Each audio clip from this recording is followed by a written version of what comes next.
Bon, bonjour à qu'il le tous, lance. merci aussi de cette invitation. Je vais essayer d'être aussi concis que l'a été Françoise. Je commencerai par une citation de Claude Lévi-Strauss sur laquelle j'aurai l'occasion de revenir à plusieurs reprises. La seule question que puisse se poser l'ethnologue est de savoir ce qu'est le cannibalisme dans la mesure où il est quelque chose, et j'insiste là-dessus, non pas en soi ou pour nous, mais pour ceux-là seuls qui le pratiquent. Alors, je suis arrivé en Nouvelle-Calédonie en août 1982. Et comme le titre de ma conférence l'indique, j'avais aucune intention de mener des enquêtes sur ce qu'on appelle communément cannibalisme ou anthropophagie. D'abord parce que ce n'était pas mon objet. Mon objet, c'était d'essayer de comprendre ce qui, à la fin du XXe siècle, au moment où j'arrivais, faisait encore société dans un monde kanak qui avait été colonisé et christianisé depuis près de 130 ans. Ensuite, j'avais pas trop envie de me pencher sur ce sujet-là parce que justement, étudiant de Jean Gard dont a parlé Caroline, je connaissais non seulement la complexité de la question, mais aussi le côté byzantin des conversations, des polémiques auxquelles ce sujet avait donné lieu, et souvent de façon assez banale. Ensuite, plan déontologique, j'avais pas trop envie de me parler de cet objet-là qui me paraissait inapproprié dans une Nouvelle-Calédonie en pleine transformation et où je savais que les accusations de cannibalisme avaient servi à toute une série de discours politiques assez peu ragoûtants. Enfin, je savais aussi, avec la citation de Claude Lévi-Strauss que j'ai citée là, qu'en Nouvelle-Calédonie en 1982, je ne rencontrerais pas de cannibales, il n'y en avait plus, en admettant qu'il n'y en ait jamais eu.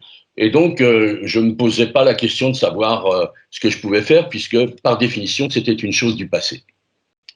Mais comme la participation à ce travail le montre, le sujet s'est finalement imposé, et essentiellement parce que, lors des enquêtes des terrains, les gens se sont mis à m'en parler spontanément.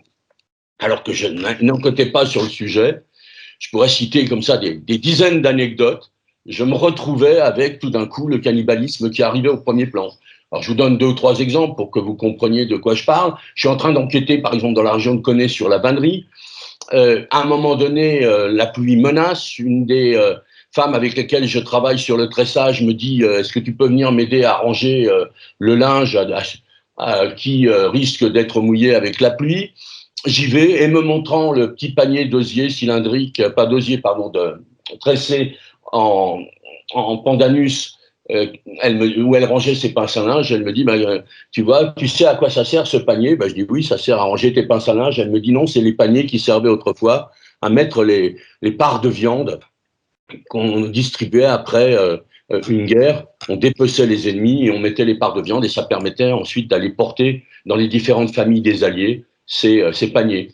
Ou alors je suis en train de travailler sur les échanges cérémoniels, sur l'état de vivre qui sont donnés au moment des coutumes, et je parle de la viande qui est là, et donc on parle des viandes telles que les roussettes, les notous, qui peuvent être posées sur le tas de vivre dans un certain nombre de cas, aujourd'hui souvent remplacées par une tête de bétail.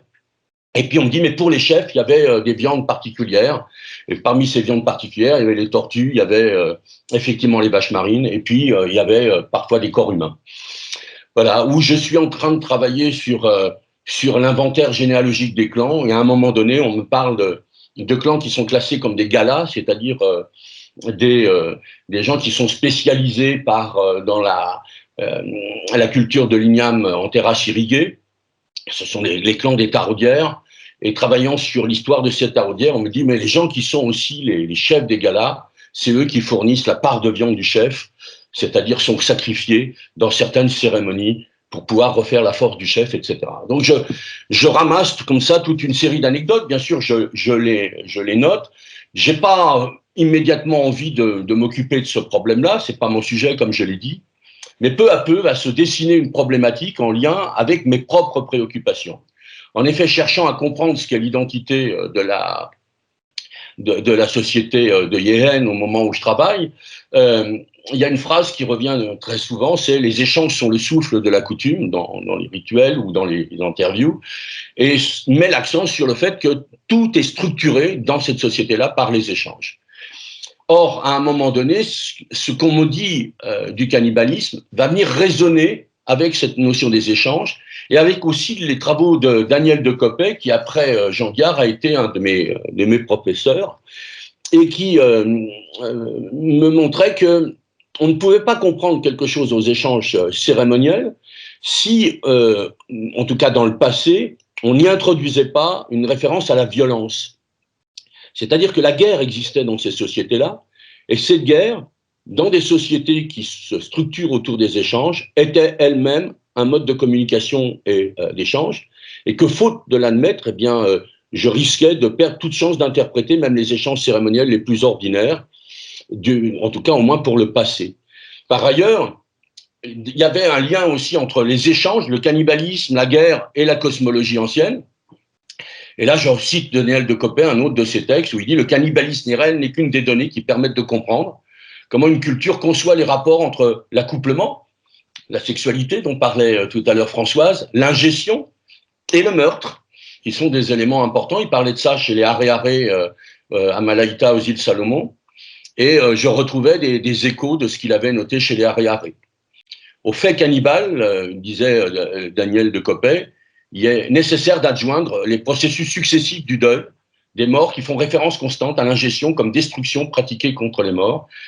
Et effectivement, on voyait qu'à côté du cannibalisme réel, en tout cas tel qu'on me l'exprimait, il y avait aussi des formes de cannibalisme que j'aurais classées comme métaphoriques ou symboliques, et que ces formes de cannibalisme-là devaient être mises en relation avec le cannibalisme réel et dessinaient les contours d'une cosmologie qui était absolument intéressante. Alors, je ne vais pas donner toutes les informations, on n'a pas le temps en 20 minutes que je peux avoir sur le cannibalisme. Je vais mettre l'accent sur deux choses. Pour parler de la guerre et du cannibalisme, Daniel Decopé utilisait le mot « échange meurtrier ». Et je vais essayer de mettre en évidence deux dimensions de ces échanges meurtriers. La forme échange, proprement dit, de qu'est-ce qu'on échange, et puis la forme, je dirais, funéraire, puisque d'une certaine manière, le cannibalisme peut être assimilé à une sorte de pratique funéraire. Et c'est d'ailleurs sur ce point-là que je vais commencer ma présentation. Alors là, vous avez un PowerPoint qui traite des destinées post-mortem de l'esprit.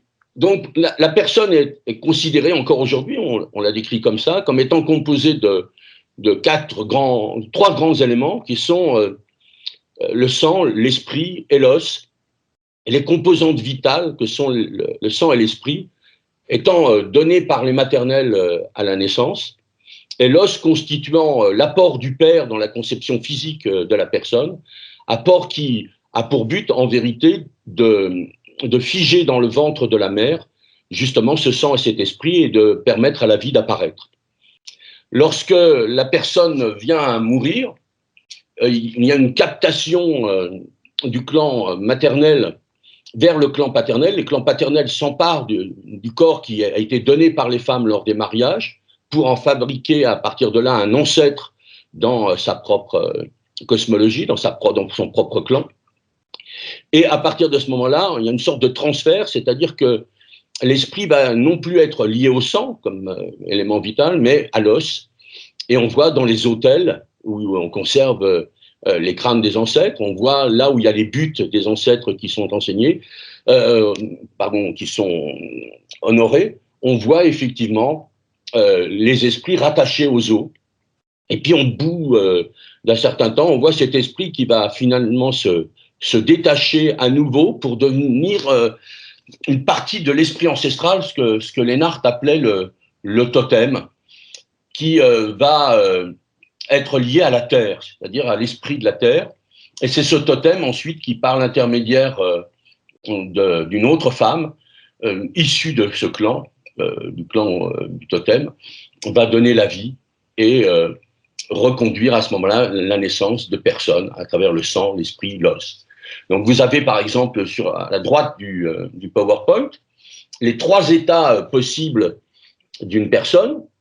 Elle est bien entendu d'abord un Nawenkach, Nawennog, c'est-à-dire esprit d'homme ou de femme, un esprit de vivant. Puis à sa mort, elle va être transformée en ancêtre qui va vivre dans le pays sous-marin des morts qui se trouve à l'embouchure de la Wayem et revenir périodiquement dans les cimetières ou là où les autels conservent des crânes pour répondre aux questions du vivant, et il va rester ancêtre avec une certaine individualité, comme ça, pendant 4-5 générations, et à la 5e génération, l'esprit revient dans la terre de ses paternels, va s'incarner dans les arbres, entrer dans les arbres, et puis au bout d'un certain temps, passer par les racines des arbres, rentrer dans le sol, et devenir à ce moment-là esprit de vie, Nawen Marich, c'est-à-dire totem. Et il y a un cycle de ce type-là qui est systématiquement reconduit. Le schéma que je présente là est bien entendu réducteur, dans le sens où je ne mets pas les relations d'échange matrimoniaux qui font que, si vous voulez, un clan maternel donne à des hommes des ancêtres qui ensuite deviendront des esprits ancestraux, qui iront par l'intermédiaire des femmes de ce clan donner la vie à d'autres clans, etc. Mais il y a cette espèce de logique des échanges qui permet de comprendre que l'essentiel, c'est l'esprit, et que, en fonction des transformations que va subir la personne au cours de son cycle, je dirais cosmologique, son cycle cosmique, eh bien, l'esprit va être attaché au sang, puis ensuite à l'os, puis revenir d'une certaine manière au sang à travers la terre, etc., etc. Ce qui va se passer avec, comme rituel funéraire avec le cannibalisme, c'est que le cannibalisme va, ce que nous appelons cannibalisme, c'est-à-dire le fait que la victime soit consommée à la suite d'une guerre, va donner naissance à un type d'esprit tout à fait particulier. L'esprit d'un mort de maladie, c'est-à-dire d'un mort naturel, il devient un ancêtre. L'esprit d'une personne tuée, on classe comme personnes tuées 4 types de personnes, qui sont à la fois les assassinés, les gens morts accidentés, les suicidés et les femmes mortes en couche. Il y aura un double rituel funéraire qui sera pratiqué. On s'emparera du corps de la personne et on fera effectivement des rituels funéraires comme pour les morts de maladie, si on arrive à retrouver le corps, bien entendu, et à partir de ce moment-là, la personne deviendra ancêtre, mais là où son sang a été versé, quelque chose de l'esprit de cette personne va rester, qui va donner ce qu'on appelle un Danu Owan, c'est-à-dire un mort avec des racines, lequel mort avec des racines va ensuite survivre, devenir dangereux jusqu'au moment où on accomplira le rituel qui consistera avec un médicament particulier à laver cet endroit-là. On pourra à ce moment-là entendre encore parfois l'esprit du mort souffler, respirer à cet endroit-là, bouger un tout petit peu, mais il n'est plus dangereux. Ce qui n'est pas le cas de ce type de mort avec des racines, qui est une personne qui va être consommée et qui donne naissance à un esprit dévoreur, c'est-à-dire à un esprit qui va posséder toutes les personnes qui vont passer près de lui, parce que justement il est en colère n'ayant pas pu devenir un ancêtre. La seule manière je dirais, d'arrêter cet esprit dévoreur de nuire va être à la fin de la guerre, une fois que la paix va être faite entre les parties belligérantes. Vous le savez, Lénart a décrit ça. Lénart utilise cette expression-là, on va rembourser les morts, c'est-à-dire on fera des paiements en monnaie traditionnelle pour demander à compenser l'esprit des morts, et à partir de ce moment-là, on pourra ensuite laver les endroits où les morts dévorés avaient laissé leurs ossements, et on pourra prendre ces ossements ou les enterrer normalement, ou les utiliser parfois le long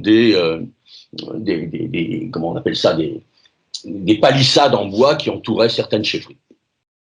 Et puis il y a un type de mort cannibalisée tout à fait particulier, qui est justement les fameux galas dont j'ai parlé tout à l'heure, qui sont des personnes qui se sacrifient volontairement, qui appartiennent à des clans extrêmement nobles, et qui vont se sacrifier à un moment donné pour refaire la force du chef. On va parler de cette force d'ici quelques instants.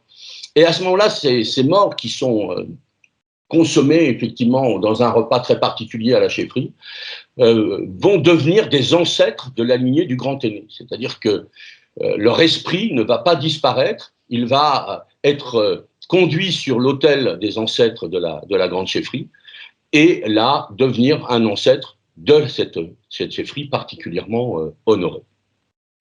Donc voilà les éléments principaux de cet esprit post-mortem. Donc si vous réfléchissez à ce qu'on a vu tout à l'heure, l'une des grandes caractéristiques des morts qui vont être tués à la guerre et consommés ensuite, c'est que ces esprits ne deviendront pas des ancêtres, ne pourront donc pas suivre toute la transformation du cycle de vie, et que, d'une certaine manière, c'est le pouvoir de vie, la force de vie des clans qui ont été victimes de la guerre et du cannibalisme, qui va se trouver diminuée, parce que la vie est considérée dans ces sociétés-là comme quelque chose comme une sorte de bien limité, pour prendre un terme qui a été utilisé dans certains travaux anglo-saxons. Et à partir de ce moment-là, bien, ce bien limité va diminuer, va décroître, même si on fait les rituels funéraires, on fait les échanges pour demander pardon, et puis compenser les morts, en vérité, ils ne deviendront jamais ancêtres, à la différence de la personne sacrifiée à la chefferie, qui, elle, devient un ancêtre tout à fait prestigieux. Voilà donc les éléments funéraires. À côté de ça, il y a les transformations du sang, puisque l'autre composante fondamentale de la cosmologie, de l'ontologie kanak, c'est le sang. Alors, j'ai repris le schéma de tout à l'heure avec les différentes transformations de la personne, sang, esprit, os, mais vous voyez que la caractéristique du sang, c'est qu'une fois que le mort est allé en terre, eh bien, son sang va nourrir cette terre et va donner naissance, je n'ai pas le temps ici d'aller très, très profondément, mais va donner naissance à la fois aux plantes cultivées et va donner naissance aux yariks, c'est-à-dire aux médicaments, ce que nous appelons souvent les médicaments. Et ces médicaments sont ce qui permet de soigner les maladies qui sont soit envoyées par les ancêtres, soit les attaques de sorcellerie, etc. Donc on a une transformation du sang des morts à l'intérieur de la terre qui donne naissance aux plantes sauvages et aux tarots hésiniens. Et alors que les monnaies et les richesses qui sont données ont des aspects, si vous vous souvenez de ce que c'est qu'une monnaie kanak, c'est essentiellement de l'os, du poil, des téguments, c'est-à-dire sont rattachés fondamentalement à l'os et sont considérés comme étant un don fait par l'esprit ancestral d'un certain nombre de groupes. Les plantes cultivées, elles, sont véritablement, on pourrait parler ici de transsubstantiation, qu'il s'agisse des tarots et des ignames ou qu'il s'agisse des plantes sauvages, deviennent de la nourriture qui, en vérité, est une transformation du sang des morts. On peut représenter ça de manière schématique, par exemple, pour l'igname, où il y a toute une symbolique de l'igname qui met en évidence le lien avec le sang des morts. On a d'une part, bien entendu, l'idée que les ignames nourrissent les humains durant leur vie, mais qu'ensuite le sang des morts va nourrir la terre dans laquelle les ignames vont passer. On vous explique aussi que les plantes cultivées, l'origine des plantes cultivées, c'est le monde des morts. On vous explique que l'igname va mettre 4 saisons à pousser alors que les semences sont en terre, et puis elle va sortir de terre au moment de la récolte, et où là, ça sera le 5e moment, je dirais, de la vie de l'igname. Et puis, chez les hommes, c'est l'inverse, les hommes passent 4 périodes de leur vie sur terre, et puis la dernière, eh bien, ils vont la passer dans la terre. D'abord, on va mettre leurs ossements, leur corps, etc. Le sang va nourrir la terre, puis l'esprit va partir au pays sous-marin des morts, puis au bout d'un certain temps, les grands arbres de la forêt vont recevoir ces esprits, et puis au bout d'un certain temps encore, bien, ces grands arbres vont laisser passer par leurs racines les esprits des morts qui vont nourrir la terre et se transformer en esprit ancestral du groupe qui ira donner naissance à de nouveaux. On voit donc que, si vous voulez, les plantes cultivées et l'ensemble des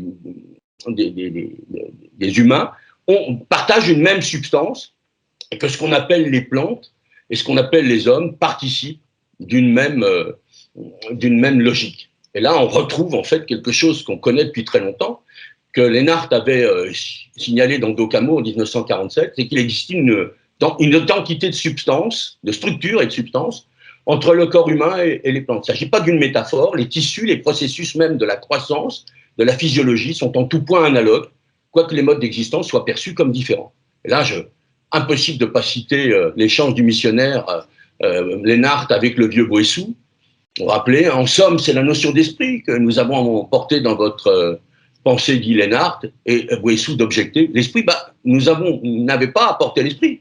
Nous savions déjà l'existence de l'esprit, nous procédions selon l'esprit, mais ce que vous nous avez apporté, c'est le corps.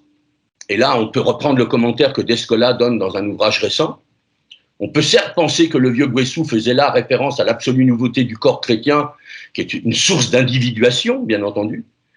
Ce principe charnel frappé de la souillure du péché originel, repoussoir de l'esprit et de son destin, d'immortalité vivifiante, dit Descola. Mais on pourrait aussi voir dans cette remarque énigmatique l'aveu de la découverte d'un corps proprement humain, radicalement différent de tous les autres corps qui peuvent peupler l'univers kanak, et un corps humain dont la matière et les agencements internes seraient donc sui generis et n'auraient plus rien à voir avec cette circulation des corps dont on parle dans cette affaire-là. Alors si on regarde maintenant les choses, on s'aperçoit que dans la pratique, je vais vous donner quelques éléments de la pratique du cannibalisme, en tout cas de ce qu'on appelle le cannibalisme. On ne pouvait pas manger n'importe qui. D'une part, il y avait un certain nombre d'interdits. On ne pouvait pas manger ses parents, quel que soit le degré de parenté, quelqu'un d'un clan, même très très éloigné, perdu de vue depuis plusieurs générations, à partir du moment où le chemin continuait à être entretenu entre les clans, eh bien, on ne pouvait pas manger ses parents, on ne pouvait pas manger ses affins, on ne pouvait pas manger les membres de la même chefferie. Et à l'intérieur des chefferies qui sont dans le nord classées entre grande chefferie Horoth et grande chefferie Wawap, les Horoth ne dévoraient jamais les ennemis Horoth parce qu'ils étaient considérés comme étant parents ayant la même origine, alors que les Wawap pouvaient manger aussi bien des Horoth que des Wawap, et que les Horoth ne mangeaient que des Wawap. Et une fois qu'on a posé cet interdit, l'explication du cannibale, ce qui est donné spontanément par les gens, c'est qu'il fallait en vérité refaire les forces, Win, du grand aîné et de la communauté tout entière, force de vie, pas du tout de la puissance au sens mana du terme dont on a parlé tout à l'heure, mais les forces de vie, la vie étant bien limitée. Lorsque la vie commençait à diminuer, on sentait que la communauté perdait sa capacité de vie. La guerre était un moyen de pouvoir refaire ce capital, cette force de vie.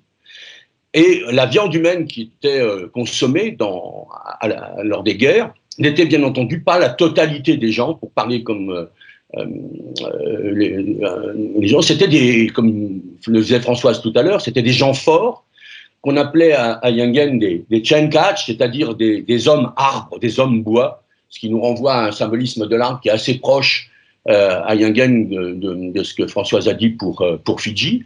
Et ces hommes arbres constituaient une nourriture par la force de vie qui était la leur vitalité au combat, justement, une nourriture noble et roborative, au même titre que les tortues, les vaches marines, les notus, les roussettes ou les vrais ignames. Alors ensuite, bien entendu, on prenait cette nourriture et on la donnait d'abord au chef, qui avait la part la plus importante, cette part étant appelée Wien, qui est le terme qui est utilisé pour toute part de viande, qu'il s'agisse de la viande aujourd'hui, du bœuf, d'un cochon, etc., ou des tortues, des vaches marines, et à l'époque de la viande humaine. Et puis, on distribuait effectivement aux différents alliés les parts qui leur revenaient et qui ensuite circulaient dans les réseaux familiaux, les réseaux claniques, pour pouvoir nourrir les gens et refaire leur force, en sachant que seule une petite partie des gens pouvaient consommer cette chose-là, parce que si on avait un lien de parenté, un lien d'affinité, etc., les choses n'étaient absolument pas possibles. L'idée, c'était bien entendu de refaire la force. Patrice, juste oui. Pour te signaler que tu en es à 23 minutes d'intervention. J'en ai pour deux secondes, et puis je ne finirai pas, etc.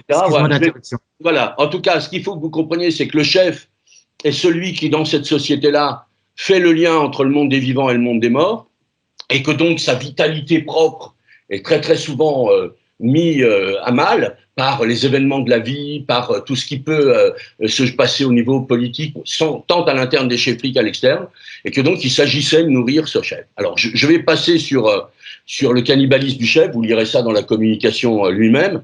Ce qui me semble important en tout cas de conclure, c'est que bien entendu, ce qu'on appelle cannibalisme, dans la mesure où c'était quelque chose, je reprends la formule de Claude Lévi-Strauss, pour ceux qui l'ont pratiqué, eh bien, il y a une évidence pour moi, c'est que c'était pas du cannibalisme ou de l'anthropophagie, dans le sens où c'est pas, on peut pas mettre ça dans une boîte, comme disait Françoise tout à l'heure, et on met tout dedans, comme si tout d'un coup, on classait les gens en disant, voilà les peuples qui portent des chapeaux et ceux qui n'en portent pas, les peuples qui portent des gants et ceux qui n'en portent pas, en confondant, je sais pas, le gantelet de fer de l'armure au Moyen-Âge avec le gant de l'évêque ou le gant porté par le travailleur qui fait de la manutention, etc. Donc, le cannibalisme, en vérité, n'existe que dans la catégorie qu'on fabrique. C'est une pratique sociale qui a ses règles formelles en lien avec la cosmologie. Et en l'occurrence, dans le cas de Jungens, ça apparaît comme une des formes les plus élevées de l'échange, et pas du tout comme justement quelque chose où on mangerait son prochain, où on mangerait de la chair humaine, purement et simplement. J'ai dit merci beaucoup. Merci Patrice. Merci Patrice. Voilà, excusez-moi d'avoir été un peu long. Pas de souci. Merci beaucoup Patrice. Et du coup, on a le temps, malgré tout, on prend le temps pour des questions ou des réactions dans la salle, dans la salle virtuelle. Dominique? Moi, j'ai trouvé ça très intéressant et surtout, j'ai trouvé que ta communication, la façon dont tu présentes les choses, très proche finalement de ce qu'ont vécu les Méso-Amérindiens. Les Méso-Amérindiens, donc cannibalisme. Oui, c'est bien sûr. Et j'avais jamais vu personnellement le lien qui est entre les deux. Merci. Il y a dans les travaux de Tuzin, j'ai oublié le nom de l'autre auteur, un bouquin collectif où on compare justement les sociétés amérindiennes et les sociétés de Mélanésie notamment, et où on montre qu'il y a quand même des analogies entre certaines pratiques de la guerre et du cannibalisme dans les deux continents, sur les deux continents.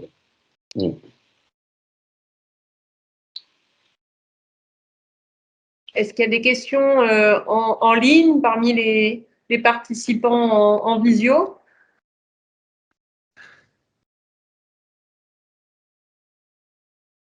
Moi, j'avais juste une remarque, une question, Patrice, s'il te plaît. Merci beaucoup pour la présentation et puis merci aussi parce que tu as du coup une capacité aussi à faire écho avec le lexique et le lien de la parole dans les langues. Donc, pour moi, c'est particulièrement intéressant. Et à ce sujet, voilà, j'ai noté là, tu l'as dit à la toute fin, le terme pour la part de viande qui est pas du tout différenciée finalement des autres sources de protéines. Donc, c'est confondu. Et effectivement, si ça avait été, comment dire, quelque chose d'autre, on se serait attendu à ce qu'il y ait une spécification lexicale particulière, alors que voilà, on voit bien que ça fait partie de la classe générique de tout ce qui constitue la viande. Et il me semble pas qu'il y ait dans les langues kanak, à ma connaissance, il n'y a aucune langue qui a un terme propre pour la chair humaine. C'est toujours classé avec le reste des protéines, alors qu'on sait que dans les langues kanak, il y a des termes pour manger en fonction du type de source d'aliment. Il y a au moins 4 ou 5 termes différents dans les langues de Yingen pour désigner les différentes formes de consommation alimentaire. Oui, Aman pour dire manger de la viande, Chani pour manger des tubercules, Kadje pour manger de la salade ou des fruits. Il y a certains fruits qu'on boit aussi, etc. On va Kundi, c'est-à-dire boire ces fruits-là. Et donc, si réellement ça avait été une consommation différente, je pense qu'on aurait effectivement des termes qui seraient différents. Or, c'est pas du tout la même chose. Et la traduction, effectivement, la plus facile pour désigner la pratique du cannibalisme, c'est effectivement anthropophagie. Parce que c'est manger de l'homme. Mais en même temps, on voit bien que ça ne renvoie pas du tout à la même idée que dans la société occidentale, où dans la société occidentale, on est dans cette pratique absolument honteuse, etc., épouvantable. Et comme je le disais tout à l'heure, ce côté épouvantable de la pratique, en fait, c'est ce que reconnaissent aussi bien ceux qui parlent du cannibalisme comme si c'était quelque chose d'absolument évident, comme ceux qui dénient le cannibalisme. Ils partagent la même idée, en fait, la même représentation du cannibalisme. Or, moi, ce qui m'intéresse, c'est de comprendre des pratiques particulières. On voit bien qu'ici, quand quelqu'un était tué, tout le monde ne mangeait pas de cette personne-là. Il pouvait même arriver que la viande circule et qu'en fait, on ne consomme pas des parties de cette viande-là parce que il n'y avait pas, par exemple, de vieux qui étaient, je dirais, à soigner. Donc, on laissait cette viande-là à charge, bien entendu, ensuite, de pouvoir, là aussi, comme on le disait, rendre un jour, lors d'une guerre, une part de viande lors des échanges qui suivaient les partages de nourriture. Il y avait des échanges de viande. Donc, dans cette affaire, on voit bien qu'il y a une certaine logique avec cette. Alors, bien entendu, je ne parle que de représentations, de discours qui m'ont été donnés. Je n'ai pas vu ces choses-là. Mais ce qui est intéressant, c'est qu'il y a déjà un discours qui est assez spontané. J'ai jamais entendu qui que ce soit me dire « j'ai pas envie de parler de ça », les gens en parlent avec une certaine facilité. Et d'autre part, ce discours renvoie à une cohérence avec ce que je peux ramasser par ailleurs sur d'autres aspects, notamment sur tout ce qui est la vie cérémonielle en lien avec la cosmologie, y compris avec des choses qui perdurent aujourd'hui, alors que bien sûr on a abandonné depuis très très longtemps, avec l'influence du christianisme, les pratiques guerrières et a fortiori encore plus les pratiques cannibaliques. Oui, alors, tu viens un peu d'amorcer la réponse dans ce que tu viens de dire. Je crois qu'on me rappelait que la région de Niagen a fait partie des dernières régions à être évangélisées. Oui. Et justement, je peux poser la question des représentations autochtones, si je puis dire, vis-à-vis de ce que tu viens d'expliquer, avec quelle aisance ou avec quelle précision ou avec quel filtre justement des représentations coloniales et missionnaires qu'on a pu évoquer tout à l'heure, ces sujets peuvent être abordés. Moi, j'ai jamais eu de problème pour parler de ces sujets-là. Les gens ne cherchent pas à faire des commentaires. C'est clair que l'analyse que je vous présente, c'est moi qui vais aller chercher l'ensemble des faits, les mets en relation avec, en corrélation avec toute une série d'autres données. La seule vérification, moi, que je peux donner de cette affaire-là, c'est bien entendu que quand j'en parle avec les gens, parce que c'est une pratique que j'ai tendance à avoir systématiquement, c'est-à-dire quand je fais des analyses, je fais des conférences à Niagen auprès des gens de Niagen, où je vais voir des gens avec lesquels j'ai travaillé, et je leur demande ce qu'ils pensent de ce que généralement, ils disent « Ah oui, c'est intéressant, on peut effectivement penser ça » ou « Oui, c'est pas mal ». Donc là, je dirais, à travers le dialogue, il y a cette espèce de vérification. Ce qui m'a le plus étonné, c'est l'absence justement de filtre, j'allais dire religieux au sens catholique ou protestant des choses. Je n'ai jamais senti cette chose-là. Et pendant très longtemps, comme je vous l'ai dit, j'ai pas du tout posé la question et les choses venaient systématiquement sans que moi j'ai eu un quelconque intérêt pour cette affaire-là. Alors, Guillard dit généralement les gens parlent de cannibalisme parce que ils voient dans les yeux de l'ethnologue ça pétille, etc. Et donc ils essayent de satisfaire sa curiosité. Moi, j'avais au départ aucune curiosité sur cette affaire-là. Alors, je pense qu'il y a une vérification, en tout cas, qui se joue de deux manières sur ces choses-là. La première, c'est que les gens sont d'accord et on voit bien qu'il y a une cohérence à l'intérieur de la société. Et d'autre part, lorsque ensuite on fait de la comparaison avec des analyses qui sont un peu sérieuses, que ce soit dans le Pacifique, avec le travail qu'a pu faire Françoise, où j'aurais pu, si j'avais connu avant sa communication, montrer qu'il y avait des points de convergence sur un certain nombre de choses, ou qu'on compare avec justement l'Amérique du Sud, un certain nombre de choses dont parlait tout à l'heure Dominique, ben on s'aperçoit qu'il y a des convergences aussi. C'est-à-dire que il y a des modes de structuration qu'on va retrouver d'un endroit à un autre, alors avec bien sûr des différences, mais en même temps des choses qui sont, pour certaines, qui se recoupent, quoi, des éléments d'information et des éléments d'analyse qui peuvent se recouper. Donc, dans le titre, le cannibalisme malgré moi, c'est presque toi qui avais un filtre au départ. Ah oui, je voulais pas du tout en parler. Comme j'avais été l'élève de Guillard et qui m'avait mis en garde, etc., je m'étais dit, je vais pas du tout travailler sur ce sujet-là, je vais pas mettre les pieds dans cette affaire.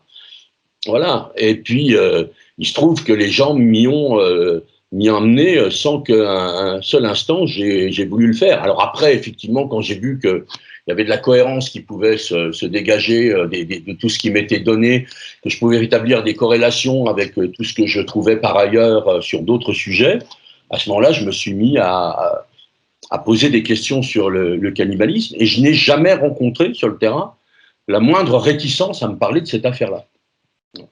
Jamais. Les gens parlent de ça comme si c'était le passé, et si je devais trouver une image, il y a une des caractéristiques qui est assez connue dans tout le Pacifique, c'est que quand on parle des dieux anciens, ou des ancêtres, ou des esprits, etc., très souvent on va reprendre des mots comme tepolo, etc., c'est-à-dire des termes qui désignent diable, et qui fait comme si ce qui était avant des déités devenait tout d'un coup des démons. Et ben on a l'impression que le cannibalisme, c'est quelque chose du temps passé, que plus personne ne referait, mais en même temps, il n'y a pas de culpabilité particulière, pas plus que les diables ne sont frappés d'ignominie sous prétexte qu'on les a appelés diables, quoi. Je veux dire, on est dans quelque chose qui est une période, une page, mais aujourd'hui révolue de l'histoire de ces sociétés. M'excuserai, je bafouille. Merci beaucoup. À m'exprimer devant un écran d'ordinateur. J'ai fait la même chose avec les étudiants et c'est affreux. Non, c'est sûr, c'est sûr.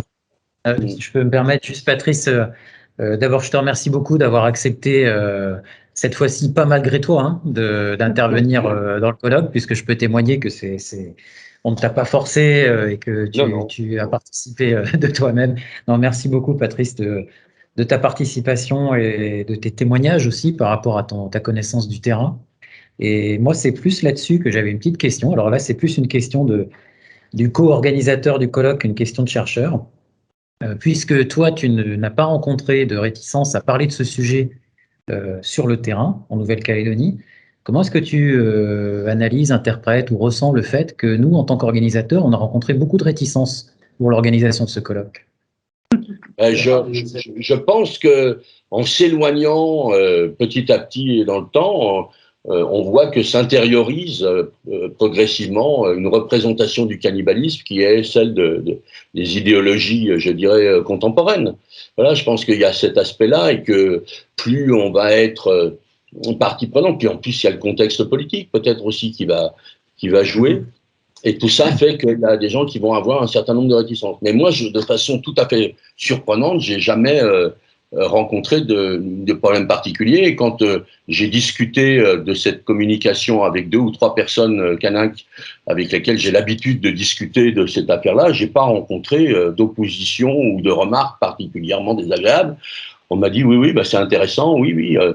Quand tu parles des gens forts, etc., ça correspond à ce qu'on m'a dit. Quand tu parles de la distribution, c'est des choses qu'on m'a dites aussi, etc. Voilà.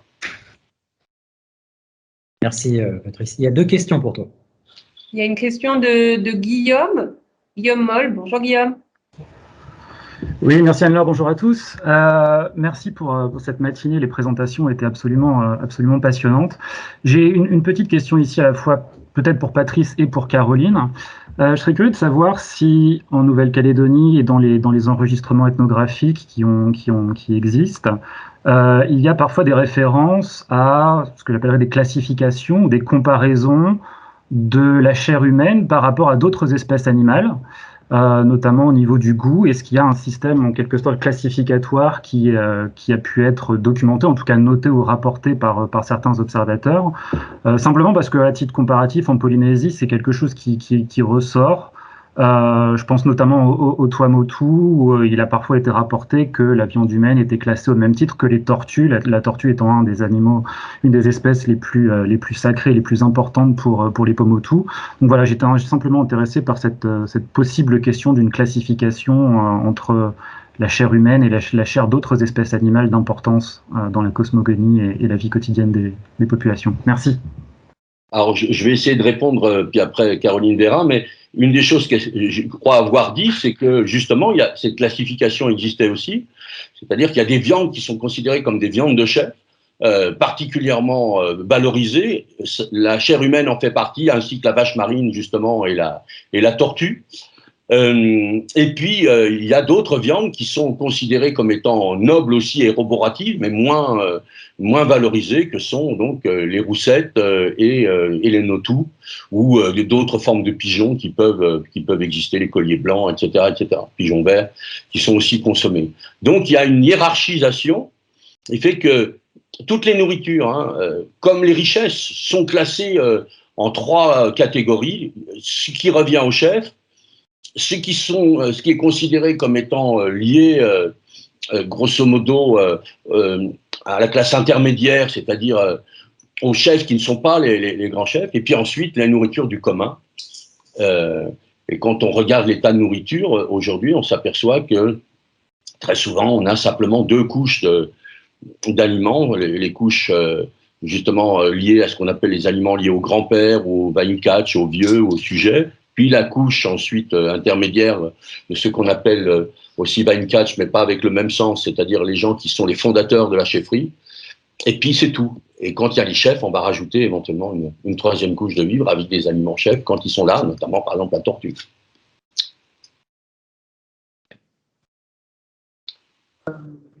Pour ma part, je n'ai pas eu de données ethnographiques personnellement que j'aurais recueillies là-dessus. Mais j'aimerais juste mentionner un des écrits de Maurice Sénard dans le Docamo, où justement il disait à propos du clan dans lequel on allait chercher cette nourriture. Le membre pouvait se soustraire à sa destinée s'il réussissait à donner une tortue en échange de sa vie. Donc je suppose qu'il y a une sorte d'équivalence viande de tortue, chair humaine, qui a l'air un peu institutionnalisé dans le récit qui est fait par Maurice Sénard à ce moment-là. Si on arrive à donner une tortue, on pouvait sauver sa peau, quoi. Donc c'est peut-être quelque chose qui est resté au niveau de ces classifications par Si je peux me permettre d'apporter aussi un élément de réponse pour Guillaume. Donc effectivement, dans les langues kanak, il y a plusieurs classes d'aliments et on retrouve plusieurs verbes pour l'ingestion en fonction du type d'aliment ou en tout cas de la façon dont on va l'ingérer. Et on a généralement toujours une classe pour tout ce qui est protéines et chair animale, la chair de coco y compris, et la chair humaine. Parfois, c'est précisé dans les dictionnaires. On l'a en Jehu, par exemple, avec Euni. Euni Hatch, c'est manger la chair humaine. Et puis, dans un article de Alexandre Jupa de 2014 sur le Fagaouvea, il parle du terme Ika pour tout ce qui est mets de choix réservé aux chefs, carangue, tortue ou prise humaine. Donc, ce lien entre la tortue, alors à la fois peut-être par la consistance de la chair, j'ai jamais eu le plaisir de tester la chair humaine, mais donc la consistance doit être, c'est difficile à manger, quoi, donc comme la noix de coco. Et donc la consistance et en même temps la valeur associée à la ressource, quoi. Il y a une question de Françoise et puis ensuite ce sera l'heure de se mettre à table. Hein. Françoise oui. Vous m'entendez là? Très bien, oui. Françoise. Oui, alors en fait, je voulais réagir sur autre chose, mais la question de la tortue est vraiment intéressante parce que c'est vraiment une sorte d'universel océanien pour en tout cas les gens qui ont un lien avec le bord de mer, bien évidemment. On retrouve ça vraiment de manière très très générale. Et quand Patrice parlait effectivement du lien entre la constitution de la plante et la constitution du corps humain, c'est aussi quelque chose que l'on retrouve partout. Effectivement à Fidji, mais ailleurs, on a un certain nombre de... les mots pour décrire le corps sont les mots pour décrire effectivement les plantes. Parallèlement, il y a d'autres types d'associations dans la cosmologie mélanésienne entre guillemets. C'est le fait que il y a un lien entre les choses sur Terre et les choses dans la mer. Qui se voient à différents moments. On n'a pas tout l'ensemble, mais on a beaucoup d'indications en tout cas. Et donc, parmi ce qui revient régulièrement, c'est effectivement tortue et personne humaine. Et donc, ce lien dans le cannibalisme où on peut donner effectivement une tortue à la place d'un corps humain, etc., etc. C'est vraiment une sorte d'universel océanien. Mais et je voulais réagir sur autre chose, c'était sur le fait, les réactions en fait, Gwenaëlle, dont tu parlais par rapport, et je voulais juste te rappeler une chose, c'est que quand Emmanuel Tjibaou a travaillé sur la guerre de 17 et qu'il a monté avec le musée et d'autres personnes l'exposition sur 17, en fait, il y a une partie consacrée à l'anthropophagie auquel Emmanuel Tjibaou, pardon, auquel Emmanuel tenait absolument. J'en ai beaucoup discuté avec lui puisqu'on avait un livre prévu ensemble. Et pour lui, il était vraiment parler, en fait, du cannibalisme, revenir sur des éléments kanak par rapport à ça était extrêmement important pour clore le débat, reconnaître en fait que ça avait existé, etc., etc., ne plus être dans quelque chose d'une culpabilité, fermer la porte à la culpabilité, et puis clore le débat par rapport à cette histoire. Donc, il y a vraiment aussi des volontés, en fait, côté kanak, d'ouvrir les portes. Alors, peut-être qu'en ce moment, c'est pas tellement le moment, ça, c'est fort possible, mais avec ce qui se passe avec la Covid, mais il y a cette volonté très forte, en fait, de revenir effectivement sur ce sujet pour le boucler, terminer. Voilà, je termine. Merci Françoise pour les précisions. Peut-être une dernière intervention rapidement de Noémie.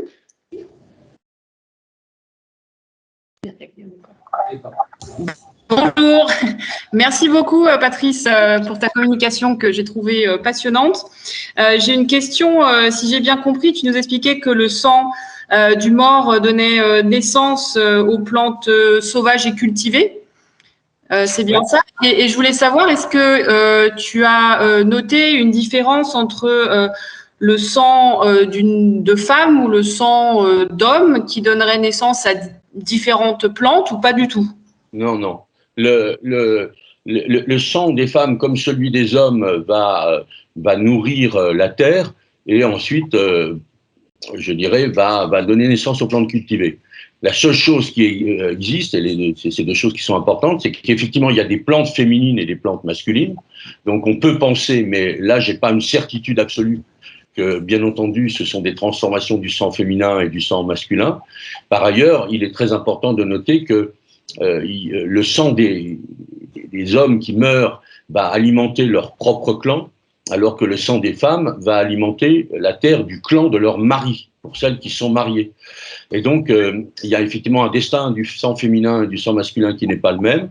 On peut penser, et il y a de fortes chances que ça soit vrai, même si moi, j'ai pas pu le confirmer, que, effectivement, ce sang donne naissance à des plantes qui ne sont pas les mêmes et qui vont être classées tantôt comme masculines, tantôt comme féminines, puisque ça, c'est aussi une des grandes caractéristiques de toutes les sociétés kanak, où les plantes vont être l'igname, par exemple, majoritairement, il y a quelques ignames qui peuvent être féminines, mais majoritairement masculin, alors que le taro est plutôt majoritairement, mais il y a aussi là des exceptions, classées comme féminin.